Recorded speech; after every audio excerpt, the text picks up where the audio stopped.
Yeah, so first a brief bit about the North American Lake Management Society. It's been around since the 1980s. How many people have gone to a NALMS conference at some point? Okay.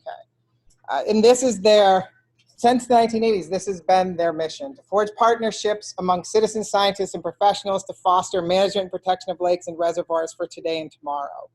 And if you've never been to a NALMS meeting, it is a very interesting mix of sort of science, applied folks, volunteers. It's a really giant, good combination of types of people, actually very similar to the folks that are in this room. So there's a couple of things that NALMS does. Maybe they're different than other societies. One is that there's a certification program for lake managers and lake professionals, where they go through a process, and also NALMS acts as a way for people to find folks that are certified in these ways. There's symposiums that happen every fall. The most recent one was in Burlington last year. I think the one coming up in 2020 is in Minnesota, I think, and it's the 40th anniversary of NALMS. And they also have publications, peer-reviewed publications, a few of them, Lakeline, another one, Lake Reservoir Management. So there has been for a while, and if anybody wants to know the very beginnings of this, and certainly can talk to Jennifer, since she was one of the folks that started working on this for NALMS, the Inland Harmful Algal Bloom Program. We'll talk about the name at the very end. But my experience with this program is broken to before I became directly involved and after I became directly involved. So it was Jennifer, I think Ann St. Amand, and anybody else? Say it out loud. Oh, and Jean Jacoby, that started working on this, thinking from the lake management point of view from NALMS, what could be done about harmful algal blooms. So the first attempt was really to get a whole bunch of different resources on the website. You know, different ways to detect or notice cyanobacteria, image links, things that would be useful for people. And keep in mind, this was done years and years ago, before a lot of this information was available.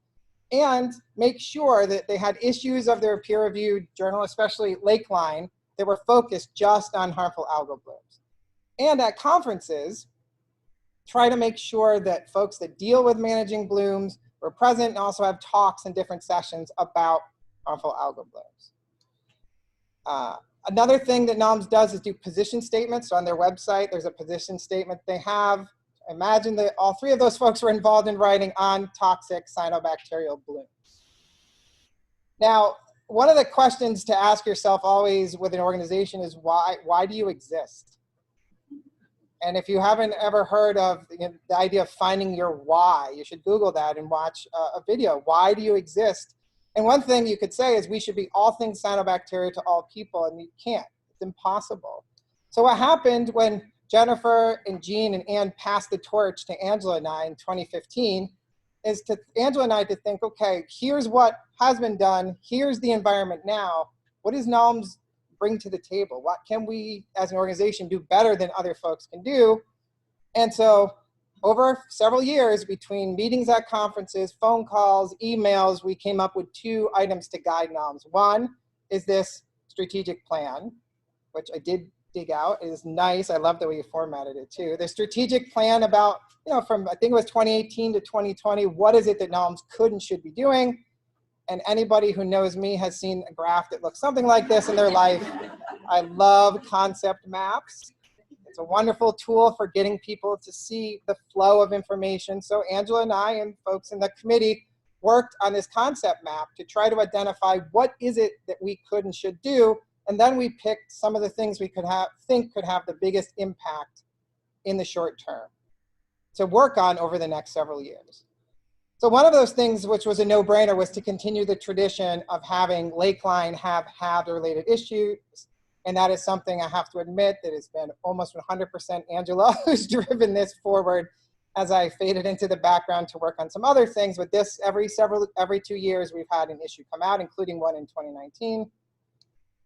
And then we, but also the world, made sure that there was plenty of cyanobacteria-based information presented at the conference. So this just showed for Burlington in 2019, here are all the different sessions. And within these sessions, there was arranged, I don't know, sometimes 4, 5, 10 talks all about cyanobacteria in some way. And also there were, NALMS has pre-conference workshops, and 5 of them dealt with cyanobacteria in some way. And then there was a part where I got actively involved in. It's maybe a curse of mine that I care about how things look, and also that I have some web experience. And so we thought, how can we reconfigure the website? Number one, to maybe look a little more like a modern website, which hopefully would be easier to use. But also, what should we emphasize? And I tried to, and I said this, I think, to the president at the time, who didn't necessarily like to hear this, is we don't want to create a Frankensite, which is one of my favorite terms when you're thinking of web content. A Frankensite is, here's all the things we think that are vaguely related to this topic. Why don't we throw them up there somewhere on our website, and then people will figure it out. And it's tough to do because it takes an intense and annoying amount of thought to think through this. But we decided to focus on a couple of things. One, some basic resources about cyanobacteria. I'd say that this is something we pulled from the past work, and also that we could do much better. And then one of the things that we had on the website was a map that showed where are different resources. Of course, my real job has nothing to do, right, with cyanobacteria. I'm really the geospatial technology person from Cooperative Extension, so I love and work with maps. And then we also wanted to make sure there was a very easy way for people to submit information to us. And then what we thought that NALMS had, and I'm getting from today, and there's no exclusive, it only has to be based on NALMS in order to be included on our website, is we wanted to find stories. What's happening right here? People sharing ideas, struggles they had, successes they had. There are people in NALMS that that's what they do.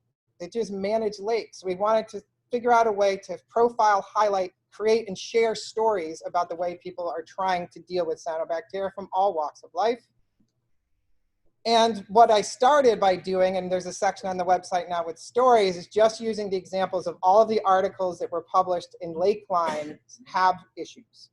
Those would be the first stories, and then more to come. And some of you will be hearing from me to see if we can profile some of your work on the NALMS website, or how we might be able to.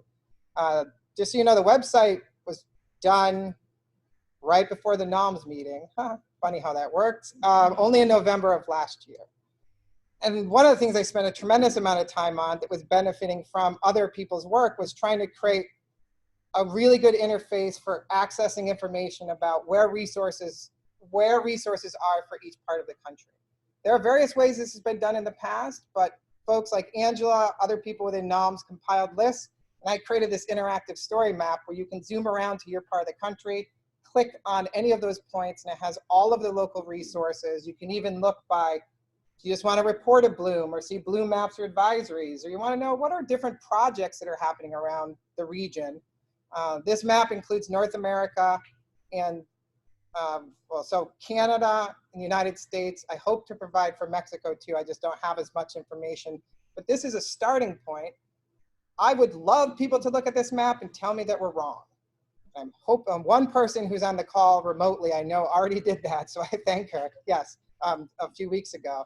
But we hope that this is the easiest, most comprehensive way to find this information, but also we know as much work as we did, probably there are things that could be done. And I'm also very interested in seeing how you can display different information online. So this is an older version of something called a StoryMap, and there's a newer version of StoryMaps that I'm experimenting with to see how we can use that format to share information with the public and all of NALMS constituents, all of which, if you're a part of NALMS or not in this room, you are the constituents of NALMS, or at least the stakeholders involved. So all of that information is on NALMS website. This is the easy way to get to it. Who knows that we have a regional chapter of NALMS? Raise your hand, tall and proud. And where is somebody who should know a lot about the Regional Association for NALMS? She's so NEC-NALMS is the regional chapter of NALMS, and there are annual conferences, not every year, but many years in the region. So please also check that out as well. And that's what I have about NALMS HAB's efforts.